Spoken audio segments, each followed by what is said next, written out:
The Azothan, and we are back with the Azeroth Wars Casual League. In the opening bracket C, we're going to be seeing the first punches thrown, okay? This is going to be a chance for us to teach, to learn, to see what's going on. On Smyls minions, we have... Oh man, I hope I'm getting it right now, because I'm not looking at the right picture, because for whatever reason this is messing up. In the Night Elves, we have Smyls minions, Crossus and the Kalderai playing as the Night Elves. And in Talin and company, I think we have Jenzul and Steklar playing as the Horde. These, like I said, it's the first match, guys. This is a relaxed, casual league, a chance to teach, a chance to learn, a chance to freak out as noobs do painful things. But I hope you'll all enjoy it, and I'll talk to you guys soon. Enjoy the game. Hello and welcome, ladies and gentlemen, to the Azeroth Wars Casual League. That's right, we're starting up a new league. This one is going to be less of watching pros just bashing on each other, and we're going to be more focusing on learning. We're going to be talking about opening strategies for races. We're going to be taking it bit by bit. It will be a best 2 out of 3 per match format. It is going to be a naturally smaller league until more people go to diplomunion.com and go ahead and sign up for it. You'll find that in the description. And basically, we're just going to have some fun with this, guys. This is my chance to sit down. It's my chance to teach.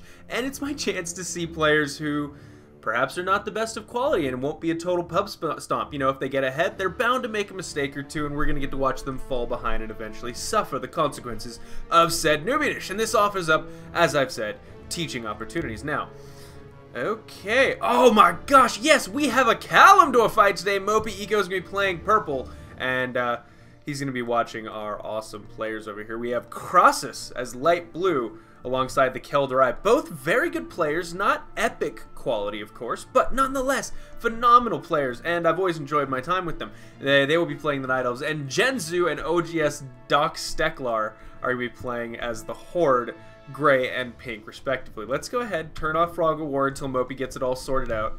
I'm sure he knows what he's doing. He's a very good kid, you know, he never really messes up, he never gets in trouble. Oh goodness, there's going to be a lot going on over on this side. Ooh. Oh, okay, so light blue saying he's better to oppose gray. That is a very good point. We can see the Horde hauling ass. They're going to try to break off as many things as they can, take over. I'm going to make sure that this volume is not too loud for you guys to hear me. So I'm going to pause this really quick, check the record. I don't want to check it, though, because, God forbid. I was already doing this. I alt-tabbed out, and then I tried to get back in, and the replay hadn't even started yet, and it wouldn't let me back in. So now I'm paranoid. I don't want to go check anything. I'm just going to assume it's all working fine. And if you guys can't hear me, well, bugger it all. I guess I'll have to re-record it, and that'll be a damn shame. I did not look at who won, and we're not having much to talk about at the moment. We can see Pink didn't really feel the need to haul too much ass. I don't... Where's Grom? I thought Grom started out over here. I'm thoroughly... Grom. Oh, okay, he broke through this gate to go ahead and get himself the Warsong units that were caught up in this spin tournament camp. That's a very nice move. He's gonna... Gives me a few extra units, basically just an extra control group before you go over and land on Kalimdor. Let's go back to the cam of Mopey. Night Elves making a quick move over to the south. Now, this is a noob league, but it's not brand new. Let's go ahead and talk about many of the openings that you can expect from Night Elves, purple, brown. We're gonna go over a quick discussion, and then we'll talk about things. As brown, if you're considering playing brown, remember, you start off with Cenarius in the north, and that's about it. You do have a demi here in the form of Fandral Staghelm down on the south. He's a wonderful demi in that he has mana regen, aura, AoE, root, stuff like that, and believe it or not, the brown army is very strong, very durable early on. If you go ahead and upgrade your Druids of the Claw, you'll have Rejuvenation, and just a couple Mountain Giants with the proper upgrades, magic damage and physical damage, respectively, will keep your army alive for a long time. Dryads with Slow Poison, Druids of the Talin casting the army debuff. It's a very healthy and well-balanced army, if you know what you're looking for. But sometimes people just spam bears, so they just spam Mountain Giants and Dryads, and that's all they use. And it's unfortunate to see that, because it's a very dynamic army. Now, as brown, you can move over here into Ungoro Crater, take out many of these creeps before Pink has a chance to. Let's go ahead and see how close is Pink at the moment. See, Pink has to take out not only these units here, a control point, but he's also going to be considering, should I take these Thunder Lizards, the coastline over here, perhaps even the Dragons. This gives you plenty of time for the Ungoro Crater gold, and you can even save these creeps inside because there's no way Pink's going to get to them before you do. You go ahead, if you see Pink moving in, you just back it up, you kill those off. Perhaps you go over here, kill off the Naga with your ally Light Blue, and you guys combine your forces there. Light Blue, meanwhile, has an excellent tool in the form of this Fountain of Health down south. Now, that's just basic positioning. And we all know that Gray and Pink are going to move out, and they're going to kill off the Berserker Wildkin. There's not much varied strategy in that. Gray might have a bit of a problem because he's mostly a melee focused army and there's some flying units here in the Thousand Needles, but overall not too much of a problem. Composition wise, we often see heavy ogre use early on from Gray. Sometimes they will go for a Warsong champion build where you're going to see a lot of spamming of shockwaves and they're going to try to keep those elites alive. But if he runs into a Light Blue, shockwaves are going to be almost negligible due to Light Blue's natural magic resistance. Let's go ahead and start the game back up for a minute. You can see both these players have opted to gain the extra units they can from raiding these areas. This means that when they arrive, they'll be stronger, but it's going to take them a little bit longer to arrive. So it's a matter of time versus strength overall. Like I was saying, Brown in the north, go ahead and bring Cenarius up here. Bring the Horn of Cenarius to the Barrow Den. This will gain you Malfurion Storm Rage after you've killed off the Ghostly Watchers over here. And just quickly as much as possible, you want to get down here, kill these units off, and join Light Blue. That is your #1 goal in the game. Many people would like to go for Illidan early on, but he's a very difficult to keep alive hero for Brown. All of his other heroes are in fact ranged, and while he does have taunts, it can be extremely difficult for him to get the reliable heals he needs to keep that unit alive. Alright, Gray, he's got Rexar and a decent number of Tauren. Okay, that's an interesting move there. He's luring in first with the... Oh no, he may actually ignore these Thunder Lizards. Oh, Pink has landed, and now Drekthar and Thrall have joined the fight on Kalimdor. Light Blue, meanwhile, wipes out the Harpy Menace, and Tyrande Whisperwind moves into this passage that I have forgotten completely. I know this is Stone Talon Mountain, but hell with me if I can remember what this passage is. See, I'm telling you though, in Cataclysm, the goblins just blew it up and they made it. You need some money, friend? Oh, they don't even know they're about to hit, but here's gonna be the first conflict of the game in just a moment. Creeps are going down, and you don't want to lose Drazilb to creeps. That would be rather embarrassing. But the Stormworm, no sniping of that for Gray. Gray realizing, alright, he's got to back up for now. You got to watch out. Tyrande Whisperwind is in the middle of that army, just inflicting damage with the lightning shield. But you'll notice it doing negligible damage. At best, 4 damage a second. Oh, it's terrible. The Druids of Life have joined the Night Elven cause to help restore the land. I think that means he gets to build those little druids that summon treants, and they're very cool. They're very neat. They look like little trees of life, and they waddle around, and they're just adorable. Ready for action. Mopey is over there just beating the crap out of the undead. I was gonna say invasion, but it's not really an invasion, it's just an accident. Okay, the Horde has a massive presence at the moment, and they have both managed to meet up with their main armies. Gray... actually, I take it back. Pink looks like he's moving south. Meanwhile, Gray is going to be trying to engage Light Blue. But Light Blue's going to be more than happy about that. I say that, but then again, I did mention that Gray is not going for the traditional strategy of champions. He's actually going for a very heavy ogre strategy. Many of those might have been summoned as well, because we're seeing a significantly... Oh, no, not the Keeper of the Grove! Get the fudge out! What are you doing? It's a way... Oh! Alright, that sucks. You can see Pink's very happy to have caught that out. That was a weird move right there. Now, Brown's going to be in an interesting position. I don't know if he has what it takes to beat this up. Trees of Life may be the answer in the background here. But we can already hear the Druids of the Claw falling so quickly to the magic damage being thrown out here. They don't have their bear form yet. And none of them are using Roar as far as I can tell. Mountain Giant's not taunting. It's a very, very, very good army, guys. You have Mountain Giants. Each one is a taunt. Each one essentially redirects your entire enemy's army onto a different unit where you can use regeneration or you can even kite, things like that.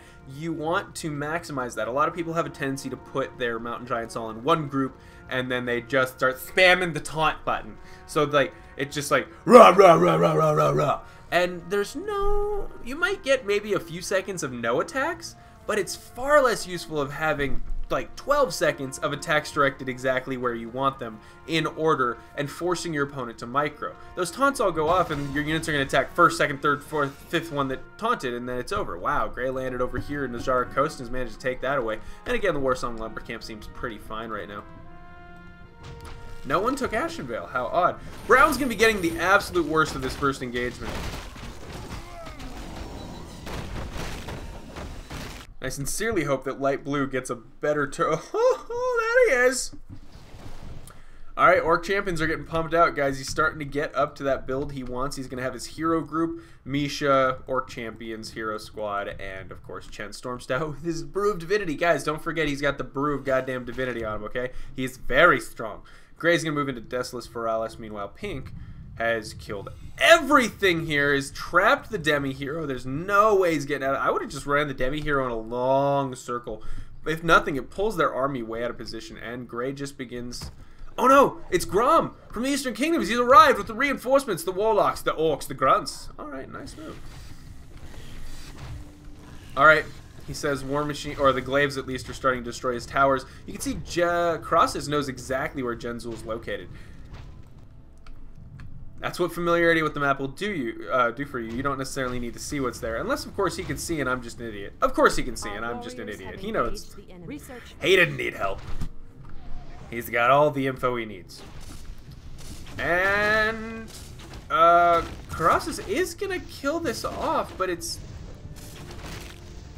a little close. I feel like he's wasting that glaive thrower there for no real reason at all. It's an expensive unit, and... there's so minimal efficiency going on here. No focus fire or anything. Alright, that's fine. Chantress, you can just kill the Merman. At this point, I think you and your standard are fine. And I'm missing a huge engagement up here. Gray is swinging in to take out these glaive throwers first and get a better position. But right now, with the healing of the Tree of Eternity, we're going to have to see how this turns out. Gramash, Hellscream, right on the front lines.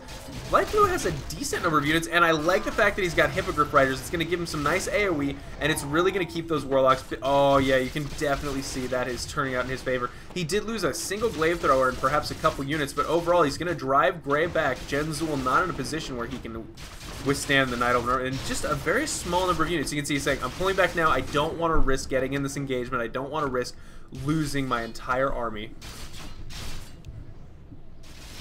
Yeah, conflict unfavorable indeed, Jenzul, and Mopi spelling out the rules for us. He's going to be killing off all the buildings and control points over in this area. Make it a bit more fair. And Pink has taken out Silithus and the Cenarian Hold down south. The next target for him, likely going to be Feathermoon Stronghold, but Light Blue knows that's coming. A couple battleships, one Glaive Thrower, a couple Huntresses, 2 Archers, a Caster. You'd be surprised how long that can hold for. God damn it, there's attacks over in Eastern Kingdoms that are telling me things are under attack, and I know it's not true. Alright, Light Blue continuing to try to inflict a little bit of damage. Chandra's Feathermoon ran all the way up north, realizing he'd rather have her up there at the moment, as this base is almost certainly doomed. But Brown, the fuck are you, bro? What are you doing? Kelderai, you're... Okay, I'm not trying to freak out him or anything. He does have 2 in upgrades. It's not bad. If he can get his whole hero squad up to that, he could inflict some serious hurt, but he's only level 3 at the moment. He hasn't even gotten down south. He hasn't killed these off. We are at the 9-minute mark, and Brown has not yet joined the fight in any significant manner, and he's going to need to if Light Blue is going to have any chance against both the combined forces of Gray and Pink. The Horde is a dangerous foe when combined. Bloodlusts and heals and Warlock, and that's nice positioning by Colossus there. Oh, the battleships, they are sweet. Oh, I like that move. You can see just the right positioning, and only a couple melee units are able to hit at a time. But look at the mana he's forced to expend. Look at the units that just a couple battleships are able to take out. I mean, if he were to produce just, oh man, you saucy girl, you. I know, probably not a girl at all. Takes out the healing ward, just like, fuck you. I got a ballista on my ship. What do you got on your ship? A cannon? Who uses cannons? Grom Hellscream may actually suffer the... No! Many Night Elves going down. Wow! He's like, hey, you should probably upgrade. You can't hold with no upgrades. Meanwhile, it is the 10-minute mark, and I still do not have Illidan. because I should really be giving advice right now. Okay, he's just got Neilidin. Maybe you should give him some money. You got 300. He's got 169. You're not helping at all. You lost your Demi and your whole... Shut your face, Kelderai. You're wrong right now. Light Blue is doing a wonderfully fine job, okay? Look, he's trying to get out more Hippogriff Riders. He knows that right now that's really that's what he needs. He's not a dumb man. Mama always told me I was not a smart man. But Maeb, the Shadow Leader, she's there. She always loved me. I don't know why I always go Forest when someone's being dumb and I want to insult them. Oh, you clearly know what you doing. Oh, you do. You's an expert at this guy. Gray's coming in, and if Brown can get down fucking south fast enough, he just might be able to make a difference, but Light Blue in a bit of trouble right here. Glaive Thrower is going to get caught out of position on the front line. If Gray engages, these are going to fall immediately, and I don't know if he has what he needs. Oh, the heroes take more damage than a regular archer do. Tyrande, back the fudge up. All right, there we go. Back her up. And these chimeras are actually a wonderful idea. The investment that he's going to have to put into killing off these range units, probably a little bit too much for him at the moment. Oh, Tyrande's going to go down. Brown? Oh, my God, Brown. This is the 11-minute mark, and you have not yet... Okay, Light Blue's getting wiped up. Hold a little longer, he says. I'm sorry. I've been dicking around.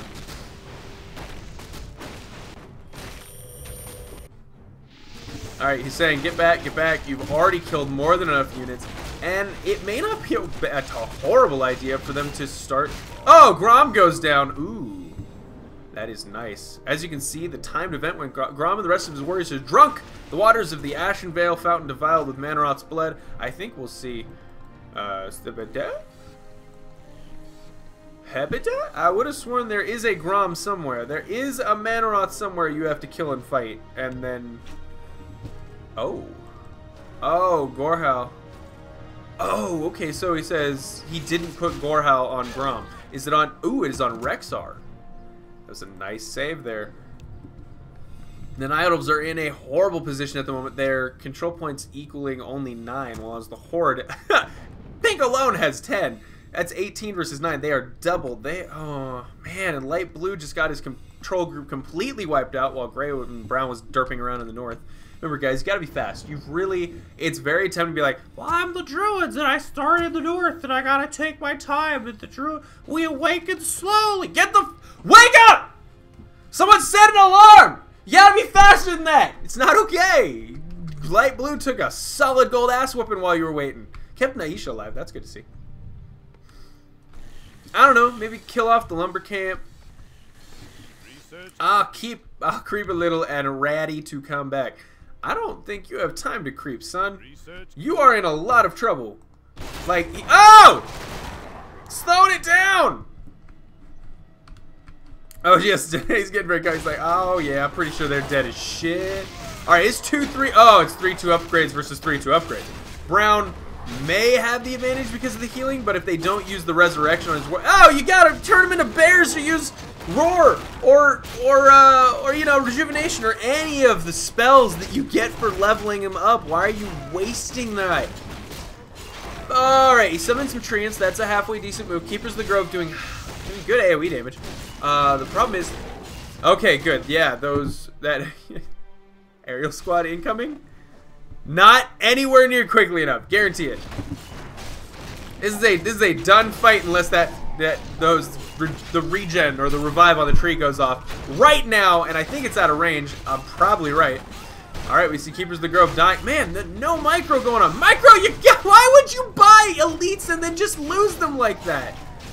Oh, he's like, never mind, dude. You have wrecked him. Easy fight for the Horde. Oh, he just leaves his Demi sitting there. Ooh. And now Pink's like, here, I'll help you, like, just take... Oh, man. This is a slow death, but we're going to watch it happen. I don't... He says root here. Oh, okay, he's bringing his guys across. I actually like it when you upgrade these to attack level units that can move quickly and they're really good and they're very cost efficient. You could actually, they made a friggin' mech Brown army completely legit. And I know they're going to be taking away the tier system for Brown in the coming up version, but please, for the love of God, leave an option to do that. Leave an upgrade, something. Something. Somewhere over the rainbow, Cenarius is running. Oh no, his range squad got caught out of position. He's gonna lose one, possibly. No, okay, he lost an Chimera. Abandoned Aberdeen. Is he in some ships? Use blinkies. Use the blinkies. Darnassus. Light blue, seriously. Oh, I'm a bit overwhelmed. Yeah, you guys have been overwhelmed since the start of this. You actually were holding up great pretty decently, but Brown decided to take his sweet time, so let's watch his death up close. That's right. We're watching this. And Pink has been, he's 2-3 upgrades. I gotta say, this has been a very aggressive horde from the very beginning. We've seen a tendency, they didn't focus immediately on elites. What they did is they got a very good standing, a very good position. They wiped out the early armies in the south. They consolidated where they'd have to worry about Night Elven aggression. I really like to see that. They took out the bases in the south, so that way the only things they have to worry about are this choke point and potentially this choke point. They knew for a fact that the Night Elves were not aggressive enough to take out the Warsong Lumber Camp, and now we can see Wind Riders coming in. They've countered perfectly everything that has come up along the way. It has increased movement speed. Oh, okay. It is no longer boundless raid. I'm sure they lost a few units here, perhaps had a, you know, more or less advantageous engagement occasionally. yeah, I burp. It's a thing. Signs of a holdout. I hope so. Let's watch this. We're going to speed this up. Well, no, you guys got to fight it out to the end. Pink, come on. 3-2 versus 3-2 slash... What? Yeah, 1-0 because he was fighting the whole time and you showed up with a non-existent army that was... I swear. He's like, yeah, look at my upgrades, and I totally upgraded my, my Druids of the Claw too. Aren't they awesome?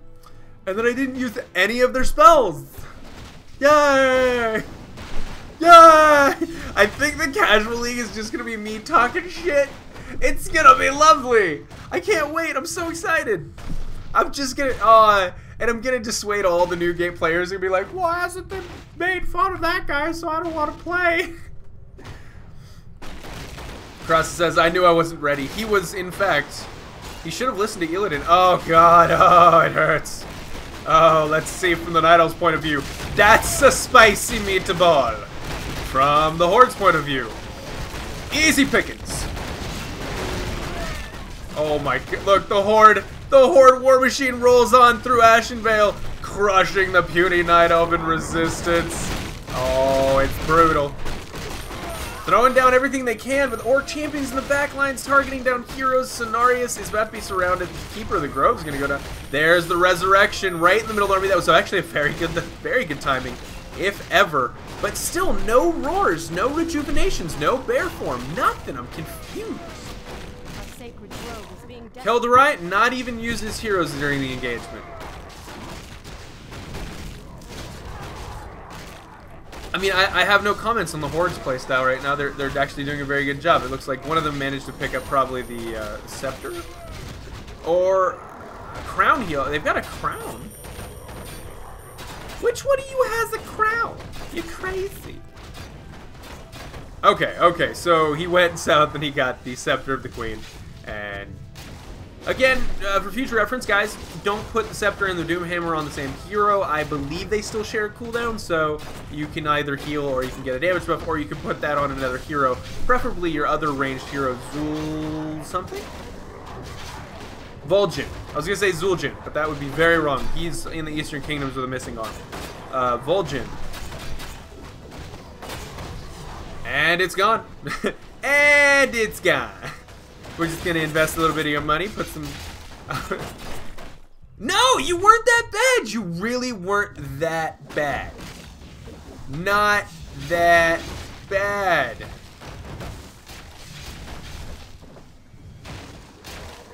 Oh, man. All right, guys. And it is best out of 2. I mean, best of 3. And I'll be casting that in just a minute. But thank you guys for watching. This has been the epic ass-whooping. Cenarius and Malfurion alive at the end against this huge Horde army. And what we saw from the Night Elves was just a lack of cohesion during their engagements. They weren't working together. Brown was very slow in the south. Light Blue perhaps had his units spread a little bit too thin and focused too much on the glaives. He had no real front line to hold, so when it did fall, his air units and his glaives were just...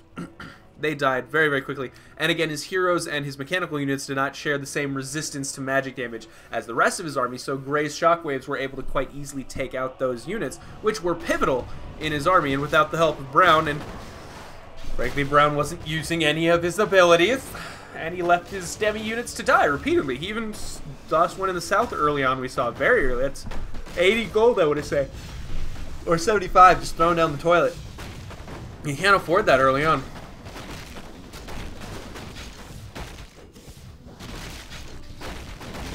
And here it is. Cenarius, the final confrontation. The taunt's going off, and he's dead.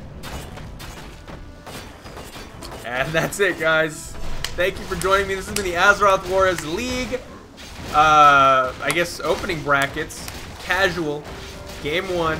We'll come back for Game 2. I believe they're going to be playing the same races. We'll see how the next game goes. It's best 2 out of 3. And we'll see who moves on to the second round. And again, expect this to be cast right alongside the regular Azeroth Wars League. Saturdays, I'm going to try to get out a map other than Azeroth Wars. Sunday will be Warcraft 3 community update time. And I think Monday, Tuesday, Wednesday, Thursday, Friday will be Azeroth Wars and whatever. Man, I'm going to get like an actual schedule set up because I'm going to have time now. And once I know my work schedule, by the way, as I got confirmation on that job, I'm so happy. I'm going to be able to, I'm going to have a 1-bedroom apartment. I'm going to live by myself. I'll talk all about the community update. But it's been awesome.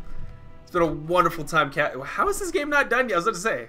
It's been sitting at the end forever. Units killed. Grey with the MVP. Perhaps the fewest units made and the most killed. Very, very impressive. And the Night Elves, we're gonna talk about that, okay? Because over here, you can see Purple killed more units than Brown.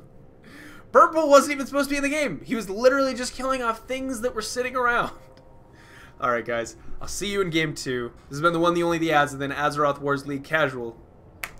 Talk to you later.